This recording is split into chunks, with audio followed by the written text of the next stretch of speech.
जय जगदम्ब जय उम्यामा जय योगेश्वर हरि ओम। वंशीधरं तोत्रधरं नमामि मनोहरं मोहहरं च कृष्णं मालाधरं धर्मधुरन्धरं च पार्थस्य सारथ्यकरं च देवं कर्तव्यदीक्षां च समत्वशिक्षां ज्ञानस्य भिक्षां शरणागतिं च ददाति गीता करुणाद्रभूता कृष्णेन गीता जगतो हिताय। श्रीमद् भगवद गीता जी रहस्यम अध्याय 1 और श्लोक था 8वां। भवान भीष्मश्च कर्णश्च कृपश्च समितिञ्जयः अश्वत्थामा विकर्णश्च सोमदत्तिस्तथैव च। तो यहाँ प्रश्न ये हुआ, इसमें कल का जो आधा भाग बाकी है।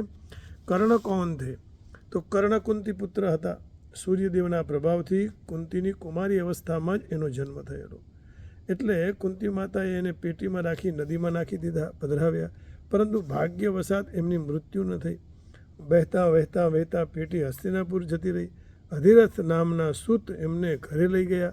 એમની પત્ની રાધાએ એમનું પાલન પોષણ કર્યું, એટલે એમના પુત્ર મનાવવા लाग्યા, એટલે રાધેય પણ કહેવાય છે। કવચ અને કુંડલ રૂપી ધનની સાથે એમનો જન્મ થયેલો, એટલે અધિરથને એનું નામ વસુશેષણ રાખેલું। એમને દ્રોણાચાર્ય અને પરશુરામજીથી શસ્ત્રાસ્ત્ર વિદ્યા શીખી કર્ણએ, અને એ શાસ્ત્ર શસ્ત્ર દોનો બહુ જ મોટા સારા પંડિત કર્ણ હતા, અનુભવી હતા। શસ્ત્ર વિદ્યા અને યુદ્ધ કલામાં અર્જુનના સમાન હતા। દુર્યોધને એને એમને અંગદેશનો રાજા બનાવેલો, એટલે દુર્યોધન સાથે એમની પ્રગાઢ મૈત્રી। પોતે તનબનથી હંમેશાને માટે હિતચિંતનમાં લગી રહેતા હતા। કેના? દુર્યોધનના હિતમાં। એમ પણ કહી શકાય કે માતા કુંતી અને ભગવાન શ્રી કૃષ્ણને સમજાવ્યા છતાં પણ એમને દુર્યોધનને છોડીને પાંડવ પક્ષમાં આવવાનો સ્વીકાર ન કર્યો। અને એ કર્ણની સ્થિતિ જુઓ, જેની પાસે બધી શક્તિ હતી છતાં કેવી સ્થિતિ થઈ, મૃત્યુ જ શરણમાં આવ્યું ન। એટલે અધર્મને સાથ દેવા કરતાં ધર્મને સાથ દેવો। તો પાંડવ પક્ષનો સ્વીકાર ન કર્યો। એમની દાનશીલતા અદ્વિતીય હતી। કર્ણ હૈ, તો એ સદા સૂર્યદેવની ઉપાસના કરતા હતા, એટલે એ સમયે એમાંથી કોઈ પણ માંગે તો એમને આપી દેતા। એક દિવસ દેવરાજ ઇન્દ્રએ આવીને અર્જુનને હિત માટે બ્રાહ્મણનો વેશ ધારણ કરી અને એમના શરીરની સાથે લાગેલું નૈસર્ગિક કવચ કુંડળ માંગી લીધું। એનાથી બહુ જ પ્રસન્નતા સાથે એમને એ જ ક્ષણે કવચ અને કુંડલ ઉતારી દીધા। એના બદલામાં ઇન્દ્રએ એમને વીર ઘાતીની અમોઘ શક્તિ પ્રદાન કરી। કર્ણને યુદ્ધને સમયે એને દ્વારા ભીમસેનના વીરપુત્ર ઘટોત્કચનો વધ કરેલો। દ્રોણાચાર્ય પછી મહાભારત યુદ્ધમાં 2 દિવસ તક પ્રધાન સેનાપતિ રહીને અર્જુનના હાથે મરાઈ ગયા। તો ભગવાનની જ્યાં સુધી કૃપા ન હોય ત્યાં સુધી જીત નથી થતી। એટલે કર્ણ મહાશક્તિશાળી હોવા છતાં પણ છેલ્લે એમનો વિજય ન થયો। કૃપાચાર્ય કોણ હતા? એ ગૌતમ વંશીય મહર્ષિ શરદ્વાનના પુત્ર હતા। એ ધનુર્વિદ્યાના ખૂબ પારદર્શી અને અનુભવી। એમનું નામ કૃપી હતું। મહારાજ શાંતનુની કૃપા કરે કે એમને પાલન પોષણ કર્યું, એટલે એમનું નામ કૃપ પડ્યું। એમના બહેનનું નામ હતું કૃપી। તો એ વેદશાસ્ત્રના જ્ઞાતા, ધર્માત્મા અને સદગુણોથી સંપન્ન સદાચારી પુરુષ। દ્રોણાચાર્યથી પૂર્વ કૌરવ પાંડવોને અને યાદવાદીને ધનુર્વેદની શિક્ષા આપતા હતા। સમસ્ત કૌરવ વંશનો નાશ થઈ ગયા પણ એ જીવતા રહ્યા। કોણ? કૃપાચાર્ય। એમને પરીક્ષિતને અસ્ત્ર વિદ્યા શીખાડેલી।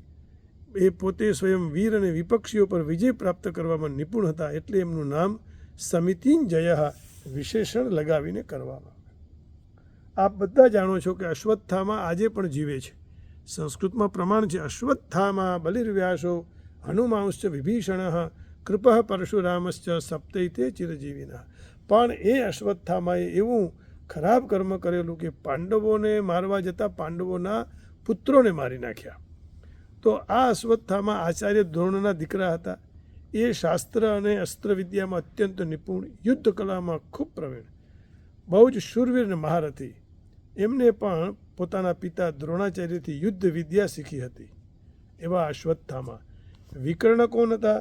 તો ધૃતરાષ્ટ્રના દુર્યોધનાદિ 100 પુત્રોથી જેનું એક નામ એ વિકર્ણ, બહુ જ ધર્માત્મા, વીર અને મહારથી. કૌરવોની રાજસભામાં અત્યાચાર પીડિતા દ્રૌપદીને જે સમયે બધા માણસોએ પૂછ્યું કે મેં હારી ગઈ યા નહીં, એ સમયે વિદુરને છોડીને શેષ સભી સભાસદ ચૂપ રહ્યા.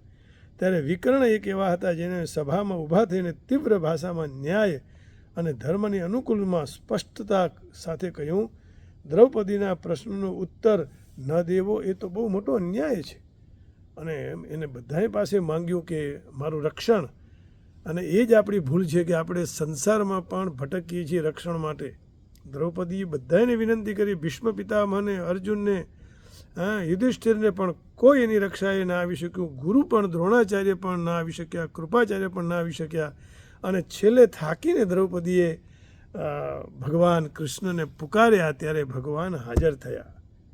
પુકારે પ્રેમ સે કોઈ તો નંગે પાઉં આતે. ભગવાનને કોઈ પણ પ્રેમથી, ભાવથી પુકારે તો ભગવાન હાજર થાય છે. અને આ સમયે વિકર્ણએ કીધું કે દ્રૌપદીનો ઉત્તર ના આપવો એ અન્યાય છે. હું તો સમજું છું કે દ્રૌપદી આપણા દ્વારા જીતી નથી ગઈ. પ્રશ્ન બીજો આવ્યો, સોમદત્તી કોણ હતા? તો સોમદત્તના પુત્ર ભૂરિશ્રવાનો સોમદત્તી કહેવામાં આવે છે. એ શાંતનુના મોટા ભાઈ બાલ્મીકે પુત્ર હતા. બહુ જ ધર્માત્મા, યુદ્ધ કલામાં કુશલ અને શૂરવીર મહારથી. એમને બહુ જ મોટી મોટી દક્ષિણાવાળા મોટા યજ્ઞ કર્યા હતા. એટલે યજ્ઞ એ દક્ષિણા એ યજ્ઞની પત્ની છે. કોઈ પણ સત્કર્મ કર્યા પછી દક્ષિણા પ્રદાન કરવી, એટલે એમને મોટા મોટા દક્ષિણાવાળા યજ્ઞ કરેલા. આ મહાભારત યુદ્ધમાં સાત્યકીના હાથે મરાયેલા. અહીંયા અવ્યય પદો કે પ્રયોગ ક્યાં અભિપ્રાય છે? અહીંયા અવ્યયનો પ્રયોગ કેમ કર્યો? તથા અને એવ, હે ને, શ્લોકમાં છે. જેમ કે ભવાન ભીષ્મશ્ચ કર્ણશ્ચ કૃપશ્ચ સમિતિંજય અશ્વત્થામા વિકર્ણશ્ચ सोमदस्तिस्तथैव च. तो च भी आया और तथा भी आया. तो बोलते हैं इन दोनों अवयवों का प्रयोग करके यह दिखलाया गया है कि अश्वत्थामा, विकर्ण और भूरिश्रवा भी कृपाचार्य के समान ही संग्रामी विजय थे. તો અહીંયા જેટલા નામો હતા એ નામની મહત્તા બતાવી. સંસ્કૃતમાં કહે છે યથા નામ તથા ગુણા. જેના જેવા નામ હોય એવા એના ગુણ હોઈ શકે. અને ના હોય તો પછી એના માટે પ્રયત્ન કરવો, સત્સંગ કરવો. પાણીનું બિંદુ આકાશમાંથી પડે ભૂમિ પર ધૂળમાં તો એ કાદવ બની જાય. એ જ પાણીનું બિંદુ છીપલામાં પડે તો મોતી બની જાય. એ જ પાણીનું બિંદુ કોઈ પુષ્પ ઉપર પડે તો ઝાકળ બની જાય. એ જ પાણીનું બિંદુ સર્પના મુખમાં પડે તો એ ઝેર બની જાય. એ જ પાણીનું બિંદુ ગંગામાં પડે તો એ અમૃત બની જાય, ગંગા બની જાય. એમ સત્સંગ મહત્વ એનું છે કે કોનો સંગ કરો છો. જાડ્યમ ધિયો હરતિ સંચતિ વાચી સત્યમ માનોન્નતિ દિશમ પાપમ પા કરોતી.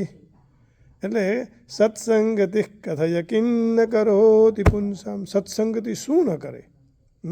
જાડ્યમ ધિયો હરતિ સિંચતી વાચી સત્યમ માનોન્નતિર દિશમ પાપમ પા કરોતી. ચેત પ્રસાદયતિ દિક્ષુ તનોતિ કીર્તિમ કિમ કિમ ન સાધયતિ સત્સંગતિ કથય કિમ ન કરોતિ પુંસામ. તો ભગવાનને એટલી પ્રાર્થના કરીએ કે પ્રભુ હંમેશા અમારું વિપત્તિમાંથી રક્ષણ કરજે. કરો રક્ષા વિપદમાહીન એવી પ્રાર્થના મારી. વિપદથી ના ડરું કોદી પ્રભુએ પ્રાર્થના મારી. સહાયકો ચઢે આવી ન એવી પ્રાર્થના મારી. પણ તૂટો ના આત્મબળ દોરી પ્રભુએ પ્રાર્થના મારી. મને છળ હાનિથી રક્ષો ન એવી પ્રાર્થના મારી.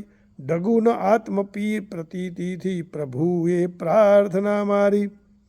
પ્રભુ તું પાર ઉતારે ન એવી પ્રાર્થના મારી. તરી જાવા ચાહું શક્તિ પ્રભુએ પ્રાર્થના મારી.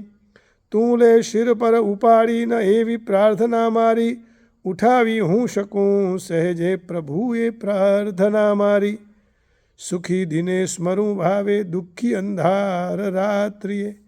ન શંકા તુજ વિષય આવે પ્રભુએ પ્રાર્થના મારી. કરો રક્ષા વિપદ માહી ન એવી પ્રાર્થના મારી. એટલે તો કુંતા મહેતાજીએ એમ કીધું કે મને વિપત્તિઓ આપો. વિપદ સંતુ ન શશ્વત યત્ર યત્ર જગદગુરો ભવતો દર્શનમ યત સ્યાદ. પુનર્ભવ દર્શનમ. આ સંસારમાં ફરી ના આવવું પડે એવી કૃપા કરો અને દુઃખ વારંવાર આપો જેથી આપનું સ્મરણ રહ્યા કરે. તો આટલા જ શબ્દોમાં જગદંબા ભગવતી ઉમાના ચરણ કમલમાં અર્પિત કરી વાણીને વિરામ આપું. જય જગદંબ, જય ભવાની, જય ઉમિયા, જય ગીતા મૈયા.